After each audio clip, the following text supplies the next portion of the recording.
ఓం గంగణవదే నమ ఐం సరస్వత్యే నమ శివాయ గురువే నమ జయ గురు దత్తాత్రేయాయ నమ శ్రీరామ రామ రామీతి రమే రామ మనోరమే సహస్రనామ తత్తుల్యం రామనామ రామే జయ గురు దత్తాత్రేయాయ నమ క్లీం కృష్ణాయ గోవిందాయ గోపిజనవాయ నమో నమ జయ గురు దత్తాత్రేయ నమ శ్రీమాత్రే నమో నమ ఆయన రీం శ్రీమాత్రే నమ.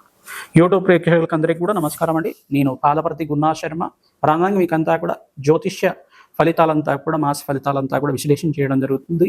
ఈ రోజున మన యొక్క విశేషం ఏంటిదంటే ప్రధానంగా చూసుకుంటే ఈ యొక్క మేషాది ద్వాదశ రాశులకి ప్రధానంగా అంతా కూడా మేషాది ద్వాదశ రాశులకి ఈ యొక్క రవి సంక్రమణం అంతా కూడా ఏ రకంగా గోచారరీత్యా గ్రహాల యొక్క స్థితిగతి మేరకు అంతా కూడా చెప్పడం జరుగుతుంది. విశేషంగా అంతా కూడా చూసుకుంటే ఈ యొక్క సూర్య భగవానుడు అంతా కూడా మిథున సంక్రమణం చేసినప్పుడు ప్రధానంగా చూసుకుంటే మిథున రాశిలో అంతా కూడా బృహస్పతి మరియు బుధుడు మరియు రవి కలయికతోటి అంతా కూడా సంచారం చేయడం త్రిగ్రహ కూటమి అంటారు. దీన్నంతా కూడా ఈ యొక్క త్రిగ్రహ కూటమి యొక్క ఫలితాలంతా కూడా విశేషంగా అంతా కూడా చూసుకుంటూ గ్రహాల యొక్క స్థితిగతి మేరకి గోచార చక్రవశాత్తు వివిధ గ్రహాల యొక్క ఫలితాలంతా కూడా చెప్పుకుంటూ మానస ఫలితాలుగా ఈ యొక్క ఫలితాలంతా కూడా చెప్పుకోవడం జరుగుతుంది. విశేషంగా జూన్ నెల మాసంలో ప్రధానంగా చూసుకుంటే కనుక ఈ యొక్క 15వ తారీఖు తర్వాత రవి అంతా కూడా మిథున రాశిలో సంచారం చేయడం విశేషంగా ఈ యొక్క మేషాది ద్వాదశ రాశుల వాళ్ళకి ఎటువంటి ఫలితాలు ఇస్తున్నారో తెలుసుకుందాం. ప్రధానంగా చూసుకుంటే సూర్య భగవానుడు ఆదిత్యుడు అంతా కూడా ఆరోగ్య ప్రదాత ప్రత్యక్ష నశేషుడిగా ప్రధానంగా చెప్పుకోవడం జరుగుతుంది. ప్రత్యక్ష దేవుడిగా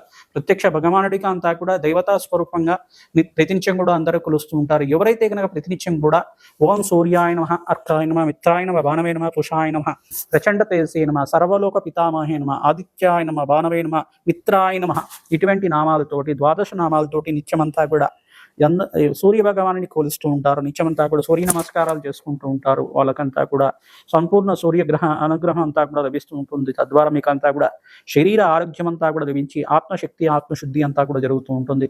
సూర్య భగవానుడు అంతా కూడా ఆరోగ్య ప్రదాత సత్యవాక్ పరిపాలన చేసే గ్రహంగా చెప్పడం జరుగుతుంది. నిత్యమంతా కూడా సకల వేదాలకి శాస్త్రాలకి అంతా కూడా అధిష్టాన దేవతగా చెప్పడం జరుగుతుంది. ప్రధానంగా ఈ యొక్క గ్రహాల యొక్క స్థితిగతి మేరకు చూసుకుంటే కనుక సూర్య భగవానుడు మరియు బుధాదిత్య యోగం కలిసినప్పుడు ప్రధానంగా చూసుకుంటే కనుక ఈ యొక్క ఫలితాలంతా కూడా ఏ రకంగా ఉంటాయంటే ప్రధానంగా చూసుకుంటే కనుక ఈ యొక్క ప్రతినిత్యం కూడా గవర్నమెంట్ కాంట్రాక్ట్స్ రావాలన్నా గవర్నమెంట్ జాబ్స్ రావాలన్నా ప్రభుత్వ రంగంలో సంస్థలో మీకు అంతా కూడా కాంట్రాక్ట్స్ లభించాలి, మంచి లావాదేవీలు జరగాలి, ప్రభుత్వ రంగ సంస్థల నుంచి మీకు ఆర్థికమైన ఉన్నత స్థితి కలగాలి అని చెప్పేసి అంటే కనుక మరి ఈ సూర్య భగవానుడి అనుగ్రహము బుధుడు అనుగ్రహం విశేషంగా ఉండాలి, బృహస్పతి అనుగ్రహం కూడా ఉండాలి. ఈ యొక్క గ్రహాల యొక్క స్థితిగతి మేరకు అంతా కూడా ఈ యొక్క బుధుడు అంతా కూడా ప్రధానంగా చూసుకుంటే ఇక్కడంతా బుధుడు ప్రధానంగా వ్యాపార ప్రదాత, ప్రధానంగా బుద్ధి శక్తినిచ్చే గ్రహంగా మేధాశక్తి ఇచ్చే గ్రహంగా చెప్పడం జరుగుతుంది. పిల్లలకి విశేషంగా అంతా కూడా ఎవరికైతే కనుక మంచి ర్యాంకులు రావాలి, మంచి ఉత్తీర్ణత కలగాలి, మంచి మార్కులతోటి ఉత్తీర్ణత కలగాలి అని చెప్పేసి అంటే మంచి పర్సంటేజ్ రావాలి, మంచి గ్రేడ్ రావాలి అని చెప్పేసి అనుకుంటే కనుక మేధా దక్షిణామూర్తి ఆరాధన, దత్తాత్రేయ స్వామి ఆరాధన మరియు హయగ్రీవ స్వామి ఆరాధన అంతా కూడా చేసుకోవడం వల్ల హయగ్రీవ స్వామి చరిత్రని వినడం మాత్రం చేతనే హయగ్రీవ స్వామి జననం ఏ రకంగా జరిగింది, అవతారం ఏ రకంగా జరిగింది, హయగ్రీవ స్వామి ఎందుకు వేదాలకు అధిష్టాన దేవతగా మారారు, హయగ్రీవ స్వామి ఎటువంటి స్తోత్రాన్ని అంతా కూడా దేవతలకు అందించారు, అటువంటి ఆ విశేషాలంతా కూడా వినడం మాత్రం చేతనే హయగ్రీవ స్వామి యొక్క నామస్మరణ చేయడం వల్ల మాత్రం చేతనే వాళ్ళకంతా కూడా మేధాశక్తి లభిస్తూ ఉంటుంది. అఖండమైన దైవశక్తి అంటే గురుబలం అంతా కూడా కలుగుతూ ఉంటుంది. తద్వారా మీ పిల్లలకంతా కూడా బుద్ధిశక్తి అఖండమైన మేధస్సు అంతా లభించడానికి అవకాశం ఉంటుంది. మేధా దక్షిణమూర్తి ఆరాధనలో భాగంగా శనగల మాల అంతా కూడా స్వామివారికి విశేషంగా సమర్పించడం వల్ల కానీ, పసుపుతో అభిషేకం విశేషంగా చేయడం వల్ల కానీ, మేధా దక్షిణమూర్తి స్వామివారికి కానీ మరియు దత్తాత్రేయ స్వామివారికి కానీ ఇట్లా అభిషేకం చేయడం వల్ల పసుపు రంగు వస్త్రానంతా కూడా స్వామివారి సమర్పించి నమస్కారం చేసుకోవడం మాత్రం చేతనే గురువారం రోజున ఇటువంటి ఫలితాలంతా కూడా లభించుతుంది. బుధవారం పూట ఎవరైతే దక్షిణామూర్తి ఆరాధన విశేషంగా చేస్తుంటారో బుద్ధిశక్తి లభిస్తూ ఉంటుంది. పచ్చ రంగు వస్త్రానంతా కూడా బుధవారం పూట స్వామివారికి సమర్పణ చేయాలి. గురువారం పూట అయితే కనుక పసుపు రంగు వస్త్రాన్ని సమర్పణ చేయాలి. తద్వారా అంతా కూడా అఖండమైన మేధాశక్తి లభించడానికి అవకాశం ఉంటుంది. ఈ యొక్క వేద దక్షిణమూర్తి ఆరాధన చేయడం వల్ల ఈ యొక్క దక్షిణామూర్తి ఆరాధన వల్ల కానీ ఈ యొక్క హయగ్రీవ స్వామి ఆరాధన వల్ల కానీ అఖండమైన మేధాశక్తి లభించడానికి అవకాశం ఉంటుంది. విదేశంలో స్థిరత్వం లభిస్తుంది. విదేశంలో మంచి యూనివర్సిటీలో సీట్ లభించి మీకు అంతా కూడా విదేశంలో విద్య లభించడానికి అవకాశం ఉంటుంది. మీకంతా కూడా మేధాశక్తి లభించడానికి అఖండమైన వేదజ్ఞానం అధ్యయనం చేసే వాళ్ళు కానీ మంచి మంత్రపట్నం చేసేవాళ్ళు కానీ అంతా కూడా ఈ యొక్క గ్రహాల యొక్క స్థితిగతి ఆధారంగా చేయడం జరుగుతుంది. ఎవరైతే కనుక అఖండమైన మేధాశక్తి కోసం ప్రయత్నం చేస్తున్నారో, అఖండమైన విద్యావంతులుగా కావాలి, నాకు గవర్నమెంట్ జాబ్స్ రావాలి అని చెప్పి ప్రయత్నం చేస్తున్నారు, ఈ బుధాత్యోగాన్ని అంతా కూడా మంచిగా ఈ యొక్క గ్రహాల యొక్క స్థితిగతి మేరకు అంతా కూడా శాంతి హోమాది కార్యక్రమాలు చేసుకోవడం వల్ల అఖండమైన పుణ్యప్రధానమైన గ్రహంగా బుధుడంతా కూడా వ్యాపారంలో మంచి లాభాలు గణించే గ్రహంగా చెప్పడం జరుగుతుంది. ప్రధానంగా చూసుకుంటే విష్ణుమూర్తి యొక్క సహస్రనామాలు ప్రతినిత్యం కూడా ఎవరైతే చదువుతూ ఉంటారో వాళ్ళకంతా కూడా అఖండమైన ఐశ్వర్య ప్రదాతగా మారుతుంటారు. కావున అఖండమైన ప్రతినిత్యం కూడా 3 సార్లు కానీ 11 సార్లు కానీ ప్రతినిత్యం కూడా అందరూ కూడా ఈ యొక్క మేషాది ద్వాదశ రాశుల వాళ్ళు ఎవరైతే గనక ప్రతినిత్యం కూడా విష్ణు సహస్రనామ పఠనం కానీ, అష్టాక్షరి మంత్ర జపం కానీ, ద్వాదశాక్షరి మంత్ర జపం కానీ ప్రతినిత్యం కూడా చేసుకోవడం వల్ల నిత్యమంతా కూడా శ్రీరామ జపాన్ని అంతా కూడా ఆచరించడం వల్ల శ్రీరామ జయ రామ జయ జయ రామ రామ నామాన్ని ఎవరైతే కనుక నిత్యం జపం చేస్తుంటారో వాళ్ళకంతా కూడా అఖండమైన ఐశ్వర్య ప్రదాతగా మారుతుంటారు. సర్వరక్షకర స్వరూపంగా శ్రీరామ రక్షా స్తోత్రాన్ని పఠించడం వల్ల కానీ, హనుమత్ కవచాన్ని పఠించడం వల్ల కానీ మీకంతా కూడా సర్వశత్రు నివారణ జరుగుతుంది. సకల భయాల నుంచి బయటపడడం జరుగుతూ ఉంటుంది. శత్రు బాధల నుంచి బయటపడడం కానీ, అప్పుల బాధల నుంచి బయటపడడం కానీ, రుణ బాధల నుంచి బయటపడడం కానీ జరుగుతూ ఉంటుంది.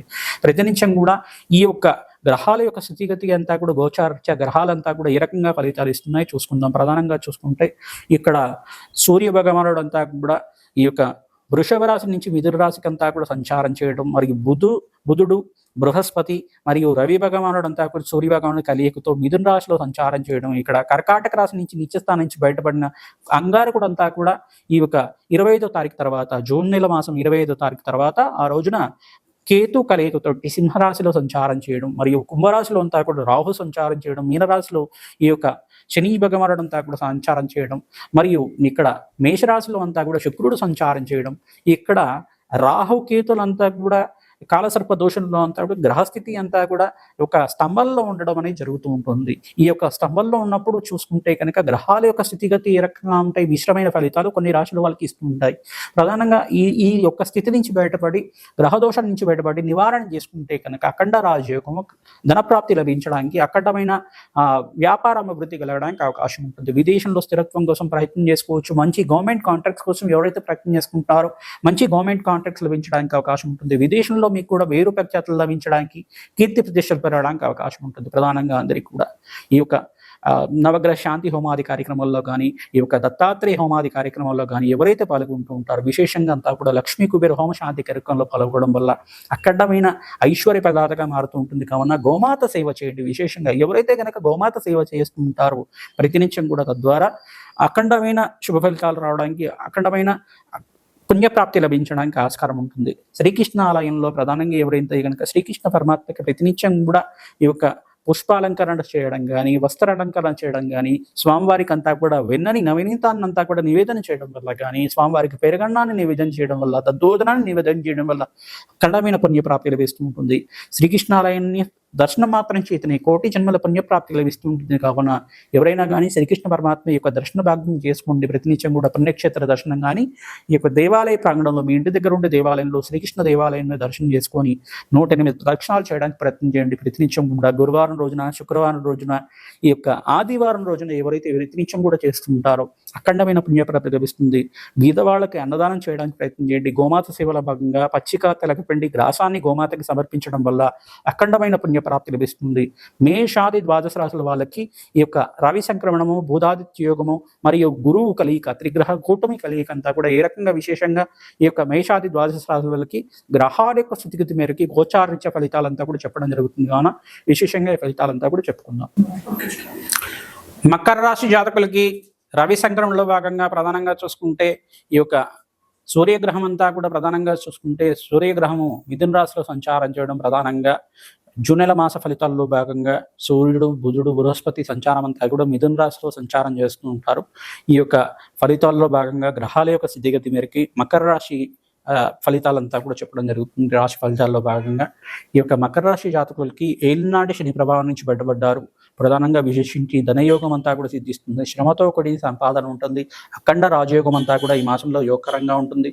ప్రధానంగా సూర్యనారాయణ స్వామి ప్రీతికరంగా మీరంతా కూడా సూర్యాయ నమః, అర్కాయ నమః, మిత్రాయ నమః, భానవే నమః, పూషాయ నమః, మార్తాండాయ నమః, ప్రచండ తేజసే నమః, ప్రత్యక్ష మహేశ్వరాయ నమః, భానవే నమః, నామంతో ప్రతినిత్యం కూడా సూర్య నమస్కారాలు ఆచరించండి. తద్వారా మీరంతా కూడా అఖండ రాజయోగం సిద్ధించడానికి, సూర్యగ్రహానికి ప్రీతికరంగా ఈ యొక్క గోధుమ పిండి అంతా కూడా బ్రాహ్మణత్వంకి, ఎరుపు రంగు వస్త్రం అంతా కూడా సమర్పించడానికి ప్రయత్నం చేయండి. ప్రధానంగా సూర్యగ్రహానికి ప్రీతికరంగా ఈ యొక్క సపోటా పండుని దానం చేయడం వల్ల అఖండ పుణ్యయోగం సిద్ధించడానికి అవకాశం ఉంటుంది. అఖండ ఐశ్వర్యయోగం అంతా కూడా సిద్ధించడానికి అవకాశం ఉంటుంది. కావున ఈ యొక్క దానిమ్మ పళ్ళు కానీ, ఈ యొక్క సపోటా పండు కానీ స్వామివారికి ప్రీతికరంగా నివేదన చేయడం వల్ల అఖండ పుణ్యయోగం సిద్ధించడానికి, నవగ్రహానికి అభిషేకాలు చేసుకోవడం వల్ల అఖండ పుణ్యయోగం సిద్ధిస్తూ ఉంటుంది. రాజయోగం సిద్ధిస్తుంది. మీకంతా కూడా వ్యాపారంలో అభివృద్ధి కలగడానికి అవకాశాలు ఉన్నాయి.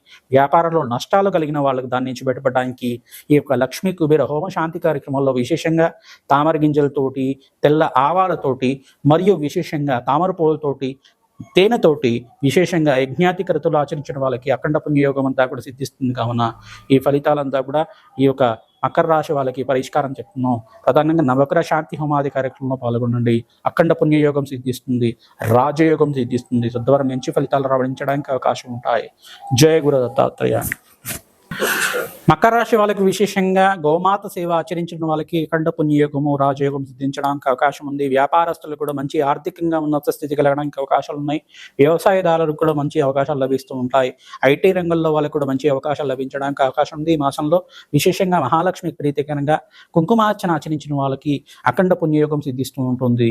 ఖడ్గమాల స్తోత్ర విధానంగా, శ్రీసూక్త విధానంగా అంతా కూడా మా యొక్క మహాలక్ష్మి దేవాలయంలో కానీ, దుర్గామాత దేవాలయంలో కానీ అభిషేకాది శుభ కార్యక్రమాలంతా కూడా ఆచరించండి. అఖండ పుణ్యయోగం సిద్ధిస్తుంది. విశేషంగా బొబ్బర్లు దానం చేసుకోవాలి. మకర రాశి వాళ్ళు శుక్రగ్రహానికి ప్రీతికరంగా మరియు ఒక బుధుడికి ప్రీతికరంగా పెసర్లు దానం చేసుకోవడం యోగకరంగా ఉంటుంది. రవి గ్రహానికి ప్రీతికరంగా మీకు సకల గ్రహదోష నివారణ జరగాలి అంటే కనుక రవి గ్రహానికి ప్రీతికరంగా గోధుమలు దానం చేసుకోవడం యోగకరంగా ఉంటుంది. అఖండ పుణ్య ఫలితాలు లభించడానికి, మీకు ఆర్థికంగా మంచి ఐశ్వర్య యోగం సిద్ధించడానికి లక్ష్మీ కుబేర హోమ శాంతి కార్యక్రమంలో పాల్గొండి. అఖండ పుణ్యయోగం సిద్ధిస్తుంది. ఈ యొక్క వారాహి దేవిని అంతా కూడా నామస్మరణ మాత్రం చేతిని అర్చించాలి. కావున ఓం వారాహి దేవి నమః అనే నామాన్ని ప్రతినిత్యం కూడా నామస్మరణ చేసుకుంటూ ఉండండి. సకల గ్రహదోష నివారణ జరగడానికి అవకాశం ఉంటుంది. ప్రతినిత్యం కూడా గోమాత సేవం చేయండి. పచ్చిక తెలకపిండి గ్రాసాన్ని సమర్పించండి. అఖండ పుణ్యయోగం సిద్ధిస్తుంది. జయ గురు దత్తాత్రేయ.